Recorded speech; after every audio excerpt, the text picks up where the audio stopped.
Hello, folks, and welcome to another episode of What's Really Happening in Corpus Christi. I'm Johnny French. My guest today is Jerry Sansing with the Taxpayers Association.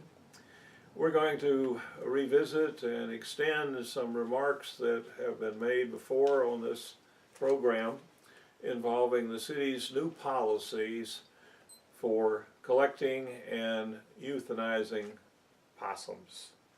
The possum problem has been an on-again, off-again thing for as long as anyone can remember. Up until about 2012, the city had been receiving these possums and putting them out of their misery, largely because the citizens were catching them like crazy, to the tunes of thousands a year. And they were doing so, at least originally, because these things were doing a lot of damage, one way or another. To me personally, they were vegetable thieves, and they got a lot of things that I wish I could have picked, but they got to while they were still green. It wasn't until later that we discovered there was a bigger issue by far. They weren't merely a nuisance or an inconvenience. They were carrying a deadly disease, murine typhus. Murine means rats or mice, but in this particular case, our typhus, which is known world-round, is actually carried by opossums. It is transmitted by way of the cat flea. So these possums, if they're carrying the disease, transmit that to the fleas transmit it to people.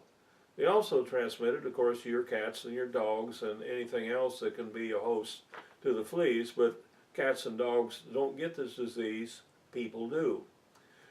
Murine typhus is sometimes known in this area as the summer flu because it has symptoms in people that are affected mildly by it, and the vast majority of people are affected that way, that resemble those of influenza. The only difference is normal flu season, influenza season, is in the wintertime.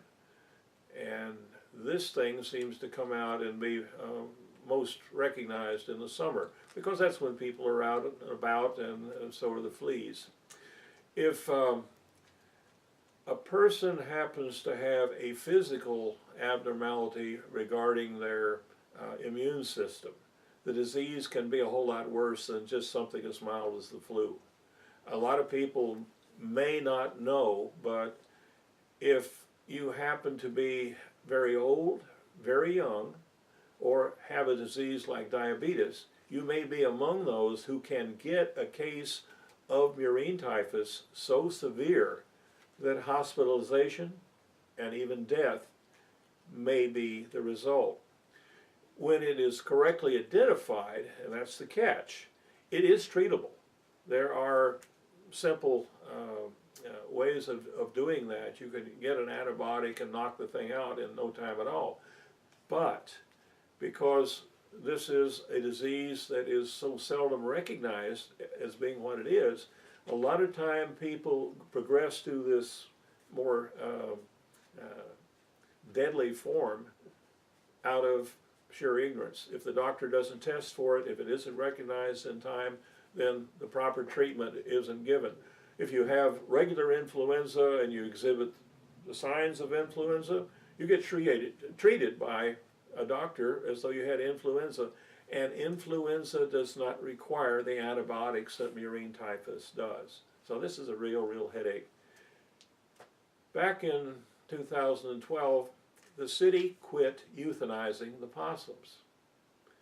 They simply decided that they were going to turn them loose. As we understand it, the policy changed from putting them to death to putting them outside in somebody else's yard. In theory, the city could release them anywhere within a 10-mile radius of the city limits, but we happen to know of at least one incident when someone had an emergency with the Animal Control Services. They happened to have a load of possums that were being taken somewhere to be released.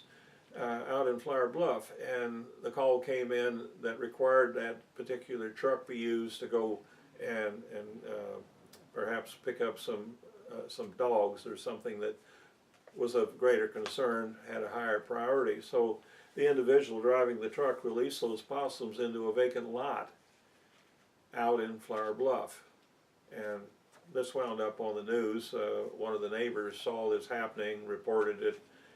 It was on television, and it was a real black eye for the city.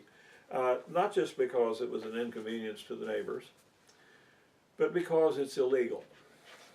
The state of Texas says that all fur-bearing animals, if they are captured and transported and released, require first authorization in writing from Texas Parks and Wildlife Department's Wildlife Division and written permission for the release from the private landowner whose property they're dropped off on. The city hasn't done either one of those. So far as we're aware, I've submitted a Public Information Act request to both the city and to the Wildlife Division of Parks and Wildlife. I've yet to hear from Parks and Wildlife for confirmation, but the city says that they do not have those authorizations. So this is an illegal activity, and it involves a zoonosis. I'm going to let Jerry tell us all about zoonosis. Okay, and zoonosis, that's when you have a disease of an animal, and you have usually, like the flea in this case, is called a vector. And what can happen is you can get the disease through the flea from the possum to the human being, and that is the typhus organism. And we've got a letter here from the city that just floored me, and they said that the disease was a virus. Well, my background in micro will guarantee you that that's not a true statement. It's a bacterial disease, and that's what Johnny was saying, is if you think that you've got a viral influenza, then the physician is fooled by that and not going to treat you with an antibacterial antibiotic in order to get rid of the critter. So you're just stuck. You know, it's a catch-22, so to speak. But the zoonosis is control is what the Department of Health goes under. It's called the Zoonosis Control Unit, and then there's a division also. And I have been concerned enough with Johnny's inability to crack through the health department and Jack Gordy, who's the chair of our Taxpayers Association. So I went ahead and contacted directly the head man with the State Department of Human Health and Services, and got his attention real fast. I just gave him my background, and he came right back to me. And then our Region 11 is down in Harlingen, so I was able to get a hold of the head down there, Dr. Brian Smith, and it's David Lakey, excuse me, up in Austin. And then I talked to a gentleman today who's the vet who's head of the Zoonosis Control Division. And I asked him point blank, I said, you know, if you take these possums in a trap, rented or not, private, and then you take those over and dump them out next to the city limits somewhere, what you're doing is you may be taking typhus-ridden possums from one area and dumping them out with all their buddies out there. So now you're just going to infect the whole opossum population of Corpus Christi, Texas. I mean, that's just basic, animal infectious control. And I said, do you mind, sir? Sidwa is his name, Dr. Sidwa. I said, do you mind if I go public and say that you don't condone this practice in Corpus Christi at all? And he said yes. And so did Dr. David Smith from the down in the valley, down in Harlingen. So I've got it backed up by them, and they're going to look into it. So I've got the state at task, and then I'm going to go ahead and call the Centers for Disease Control in Atlanta, Georgia. I've got some fellow faculty or fellow students when I went to graduate school that worked for CDC. So I'm going to go ahead and impose on them and see if we can get something done at the national level, because obviously this gentleman here Todd Green, who's a police commander in charge of all this, he's not going to pay any attention. And some of the wild and woolly things he stated in here, like we don't have enough money to euthanize the possums, and they've been doing it for years. And then I ran across that number. It was in 2011, I think there were 286 cases of typhus that were reported, and the statistics show that 2 to 3% of those individuals will wind up dead. So that means you're looking at 6 to 9 people, per year that are going to die from this disease. And I don't think that that's insignificant. One person is too much if it can be avoided by simply doing the right thing for the citizens, the taxpayers. In fact, this issue has come up and been resolved twice before. In other words, the city has been taking care of the possums, and then they quit. And then there was an outrage over that, so they started again, and then they quit again. So we're going at this the third time is the charm. We hope that there will be a permanent resolution to this. On top of they're not taking care of the possums as they properly should, a few months ago the city decided that they would no longer pick up possums that had been live trapped by citizens using their own traps. The policy change was a simple one. If you come and you put down a big deposit, $50, and then rent for a week one of the city's own traps, then the city animal control services will come out and empty the trap for you. But then of course you'll have to pay for the next week and so on and so forth. There's no explanation for why the citizens' trapping is any different if they use their own trap. And as a result of this, it's not illegal. In fact, it's quite proper. Any citizen can catch a possum on their own property with whatever means they desire. I mean, that's in Texas Parks and Wildlife's regulations. The difficulty is because we know these possums are carrying a disease, and there was a study back published in 2007 done here in Corpus Christi that said that 1 possum in every 4 was carrying the disease, and there's no way of knowing because they don't show symptoms which is which. But the issue is now, if you catch one of these in your own trap, you can take that possum to animal control, but they won't come get it. That means you have to put this possum, which is 1 in 4 disease, and they all have fleas, and the studies have shown the fleas are in fact carrying this disease.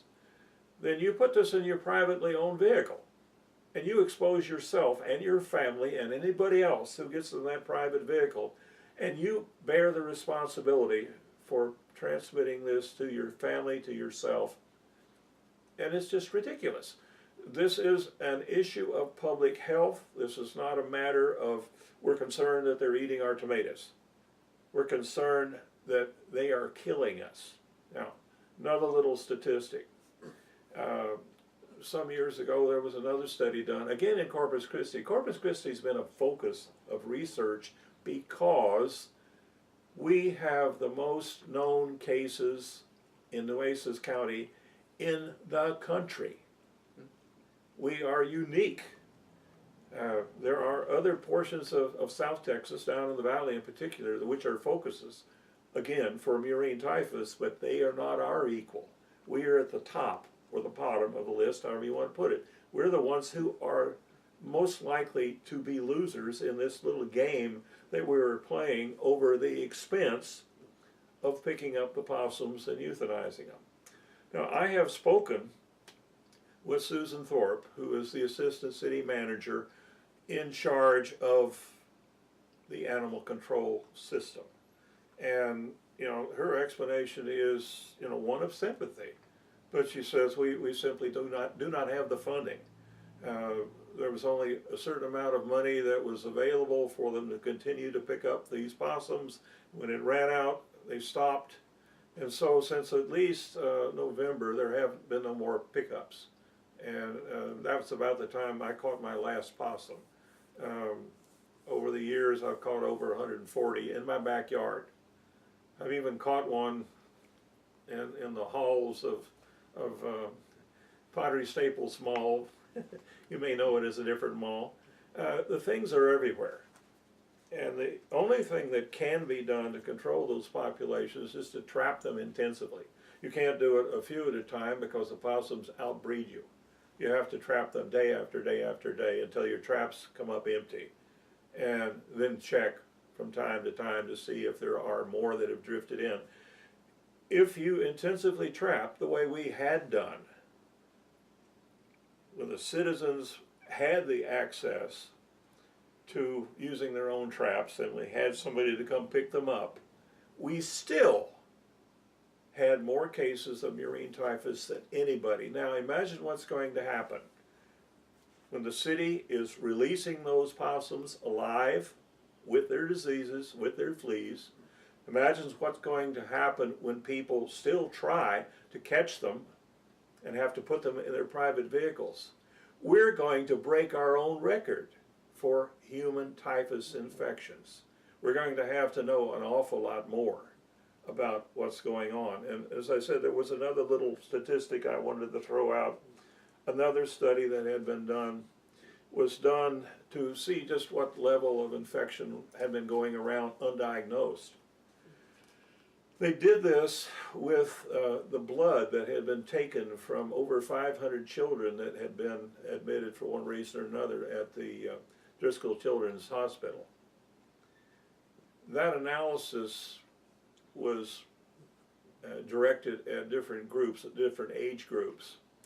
And as many as 18% of those blood samples showed they had been infected.